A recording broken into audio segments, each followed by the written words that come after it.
Bismillahirrahmanirrahim. Assalamu alaikum. Welcome to Adil Science Spot YouTube channel. And in today's lecture, we will talk about magnetic force on a current carrying wire. हमारे पास subject है electricity and magnetism और electricity magnetism की course outline में हम एक important topic को discuss करेंगे जो कि आपके पास क्या है magnetic force on a current carrying wire. इसका यहाँ पर हम कुछ कंसेप्ट लेंगे कि इनिशियली हमारे पास एक करंट कैरिंग वायर है और उस करंट कैरिंग वायर को हम जब किसी मैग्नेटिक फील्ड में प्लेस करवाएंगे तो जब इस वायर में से किसी किस्म का करंट आपका पास नहीं कर रहा होगा तो तब इस वायर में किसी किस्म का फोर्स जो है वो जनरेट नहीं होगा। ठीक है, और यहाँ पर इस वायर के अंदर आपके जो इलेक्ट्रॉन्स हैं वो रैंडमली मूव कर रहे होंगे। और इसी तरह से जब आप किसी इस कंडक्टिंग वायर को जब हम किसी एक्सटर्नल बैटरी सोर्स के साथ या एक्सटर्नल पोटेंशियल के साथ कनेक्ट करेंगे तो आपके जो इलेक्ट्रॉन्स हैं वो अब एक प्रॉपर डायरेक्शन में मूव करना शुरू कर देंगे। और जब इस वायर में करंट आपका फ्लो करेगा तो इसके सराउंडिंग में हमारे पास एक मैग्नेटिक फील्ड जो है वो प्रोड्यूस हो जाएगा और इस मैग्नेटिक फील्ड को यहाँ पर हमने बीटा के साथ शो किया हुआ है। And this is the direction of the current I and this is the motion of the electrons that are opposite. यानी कि यहाँ पर आपके जो इलेक्ट्रॉन्स होंगे, इलेक्ट्रॉन्स बेसिकली हमारे पास जो नेगेटिव चार्ज पार्टिकल्स हैं वो आपके करंट के ऑपोजिट में क्या करेंगे, मूव करेंगे। और यहाँ पर जो एल है that is the total length of the conducting wire. अब यहाँ पे इसके हम थोड़ा सा कुछ कंसेप्ट के बारे में देखते हैं कि electrons are coming with drift velocity v. अब डेफिनेटली कि जब इस कंडक्टर को हम किसी एक्सटर्नल बैटरी सोर्स के साथ कनेक्ट करेंगे तो इसके अंदर जब इलेक्ट्रॉन्स आपके मूव करेंगे तो उनका जो वेलोसिटी आपके पास है वो क्या होगा, वी डी उनका वेलोसिटी होगा। The direction of the current taking opposite to the motion of the electrons. यानी कि यहाँ पर आपके जो इलेक्ट्रॉन्स हैं that will always move opposite to the direction of the current due to repulsion, क्योंकि जब नेगेटिव पर जो हायर कंसंट्रेशन ऑफ इलेक्ट्रॉन्स आपके पास होगा तो हायर कंसंट्रेशन ऑफ इलेक्ट्रॉन्स की वजह से आपके जो इलेक्ट्रॉन्स हैं वो अपोजिटली मूव करेंगे in the direction of the current. Now the wire is placed in a magnetic field. अब हम क्या करते हैं कि इस वायर को हम एक्सटर्नल मैग्नेटिक फील्ड में प्लेस करवाते हैं। Magnetic force will be experienced by the electrons। अब वो जो आपके पास कंडक्टर है, जो भी आपके पास मेटेलिक वायर है उसके अंदर आपके पास इलेक्ट्रॉन्स मौजूद होंगे और अब ये इलेक्ट्रॉन्स क्या करेंगे कि एक मैग्नेटिक फोर्स को एक्सपीरियंस करेंगे और वो जो मैग्नेटिक फोर्स है वो आपके पास क्या होगा। अब जाहिर बात है यहाँ पर जो बेसिकली जो इलेक्ट्रॉन्स हैं ये आपके पास क्या है, चार्ज कैरियर हैं और चार्ज को हम डिनोट करते हैं क्यू के साथ और क्यू हमारा किसके बराबर है, माइनस ई के बराबर है। क्योंकि हम ये बात जानते हैं कि इलेक्ट्रॉन्स के ऊपर आपका जो चार्ज है वो नेगेटिव होता है। तो according to the formula of the Lorentz force के फार्मूला के मुताबिक अब यहाँ पे जो इलेक्ट्रॉन्स हैं इनका जो वेलोसिटी है वो आपके पास क्या हो जाएगा, वी डी हो जाएगा। क्यू की जगह पर आपके पास क्या आ जाएगा, माइनस ई आ जाएगा। और यहाँ पे बीटा जो है this is the applied magnetic field and this is our equation number 1। अब यहाँ पर आपके पास जो मेटेलिक कंडक्टर है इस मेटेलिक कंडक्टर का जो लेंथ आपके पास है वो क्या है, एल है। अब इस टोटल लेंथ एरिया के अंदर आपके पास जो नंबर ऑफ इलेक्ट्रॉन्स हैं वो आपके पास क्या है, एन है। सो अब जाहिर बात है कि जब इसमें करंट आपका फ्लो करेगा डेफिनेटली जब यहाँ पे करंट आई आपका फ्लो करेगा तो करंट के फ्लो करने से इस वायर की सराउंडिंग में क्या होगा, आपका मैग्नेटिक फील्ड जो है वो बिल्डअप हो जाएगा। और ये जो आपका मैग्नेटिक फील्ड है अगर हम यहाँ पे n नंबर ऑफ लूप्स को बढ़ा देंगे तो आपका जो मैग्नेटिक फील्ड फाई होगा वो भी क्या कर जाएगा, इंक्रीज कर जाएगा। So F B is equals to N F B prime. तो इसका मतलब ये कि अगर हम नंबर ऑफ टर्न्स को बढ़ाते हैं तो उसकी वजह से आपका जो वहाँ पे मैग्नेटिक फील्ड बन रहा है वो आपके पास क्या है, एन एफ बी आपके पास है। अब हम क्या करेंगे कि एफ बी प्राइम की वैल्यू जो है वो क्वेश्चन नंबर 2 में इंसर्ट करेंगे। ठीक है, क्योंकि हमारे पास पता है कि एफ बी की वैल्यू आपके पास क्या है, minus e we D cross B. इस वैल्यू को हम क्या करेंगे इक्वेशन नंबर 2 में, यहाँ पर हम क्या करेंगे, इस वैल्यू को यहाँ पे हम इंसर्ट करेंगे। जब इस वैल्यू को हम यहाँ पे इंसर्ट करेंगे तो हमारे पास फार्मूला क्या बनेगा, F B is equals to, F B यहाँ पे शो कर रहा है मैग्नेटिक फोर्स को, ये जो आपके पास एफ सब बी लिखा हुआ है, ये जो एफ और यहाँ पर इसकी बेस पे छोटा सा बी आपको लिखा नजर आ रहा होगा, ये आपका शो करता है मैग्नेटिक फोर्स को। अब यहाँ पे एन आपके पास नंबर ऑफ टर्न्स आपके पास आ जाएंगे, और एफ बी की वैल्यू आपके पास क्या थी, minus e we D cross B, जो कि हमने यहाँ पे पुट की है।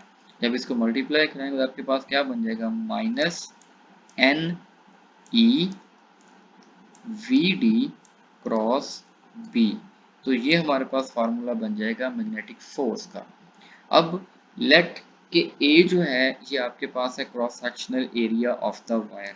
लेट सपोज कि अगर ये हमारे पास एक करंट कैरिंग वायर है तो इसका जो एरिया आपके पास है वो क्या होगा, ए होगा, और एन जो है इसके अंदर जो नंबर ऑफ इलेक्ट्रॉन्स आपके पास है, यानी कि इस मेटालिक वायर के अंदर जो स्मॉल एन है ये आपको शो करता है नंबर ऑफ इलेक्ट्रॉन्स को, या नंबर ऑफ इलेक्ट्रॉन्स की जो डेंसिटी है उसको शो करता है। तो टोटल नंबर ऑफ इलेक्ट्रॉन्स यहाँ पे आपके पास क्या आ जाएंगे, वो एन ई हो जाएंगे। ठीक है, अब यहाँ पे हम देखते हैं कि जो एन है वो किसके बराबर आ जाएगा, एन ओवर वॉल्यूम, यानी कि एन यहाँ पे क्या शो कर रहा है, नंबर ऑफ इलेक्ट्रॉन्स को। ठीक है, हम ये सपोज करते हैं कि इस मेटेलिक वायर के अंदर जो टोटल नंबर ऑफ इलेक्ट्रॉन्स हैं वो आपके पास क्या है, एन है, और वॉल्यूम यहाँ पे इसका वी है। तो वॉल्यूम आपके पास क्या हो जाएगा, area into length, area into length जो है ये आपके पास क्या आ जाएगा, वॉल्यूम आ जाएगा, यानी कि n is equals to n over A L. और यहाँ से अगर हम n की वैल्यू निकालें तो वो क्या बनेगी, एन ए एल।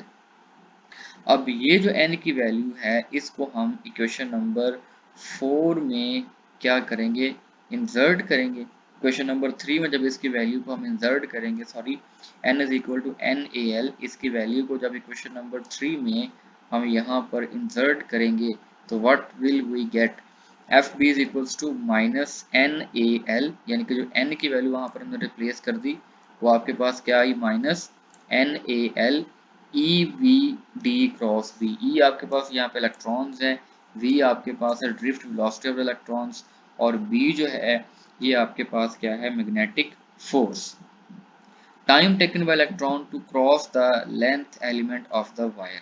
अगेन यहाँ पर वही बात कि अगर आपके पास यहाँ पे टोटल जो लेंथ है कंडक्टर की वो आपके पास L है, और यहाँ से अगर आप एक इलेक्ट्रॉन मूव करके वो यहाँ पर आता है तो इट विल टेक टाइम। इसका मतलब ये कि इस मेटालिक वायर के अंदर आपके पास जितने भी इलेक्ट्रॉन्स होंगे जब वो इस क्रॉस सेक्शनल लेंथ को क्रॉस करेंगे तो they will take some time.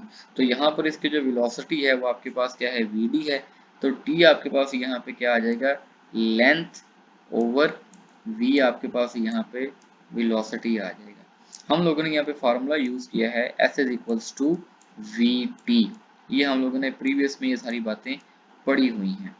ठीक है, अब यहाँ पे जो S है वो बेसिकली आपके पास क्या है, टोटल लेंथ या total cross sectional area of the wire है। V यहाँ पर आपके पास है drift velocity of the electron, जिसको यहाँ पर हमने वी डी का शो किया हुआ है, वी डी है, और T जो है this is the time taken by the electron to pass this cross sectional area।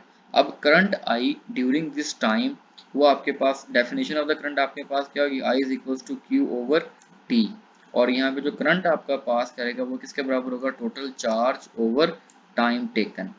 अब टोटल चार्ज आपके पास क्या है, total number of the electron and total charge on one electron over time taken by the electron. तो यहाँ पर जो total number of electron है वो आपके पास क्या है, एन ई है, और इन इलेक्ट्रॉन्स को क्रॉस करने के लिए टाइम कितना रिक्वायर्ड है, वो टाइम यहाँ पर आपके पास क्या है, टी को शो करता है।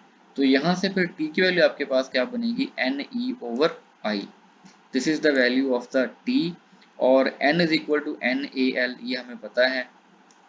इसका मतलब ये कि अगर हम इस t के फार्मूले में t is equals to n E over I, यहाँ पर अगर हम n की वैल्यू रिप्लेस करवाएं तो आपके पास इक्वेशन क्या बन जाएगी, t is equals to N A L e over आपके पास यहाँ पे क्या आ जाएगा, i आ जाएगा।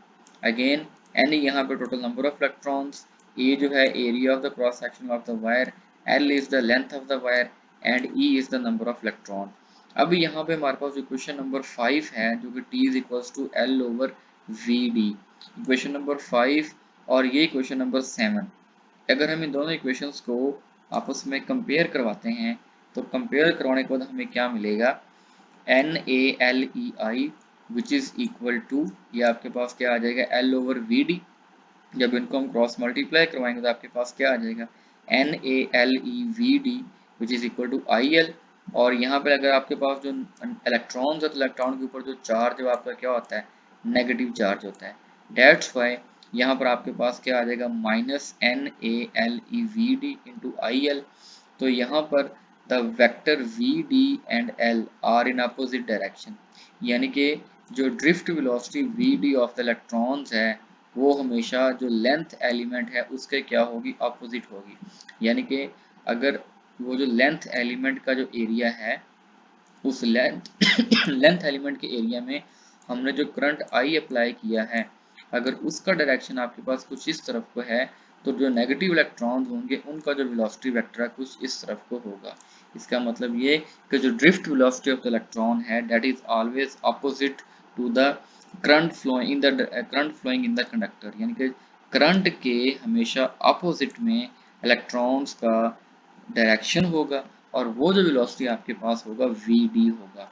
सो इक्वेशन नंबर 4 आपके पास क्या बन जाएगा यहाँ पे, अब यहाँ पे देखें कि आपके पास F B is equals to I into L cross B, और ये आपके पास है, this is all about the today's lecture which is about force on a current carrying wire. Thank you so much. Allah Hafiz. And that is all about today's lecture. Thank you so much. Allah Hafiz.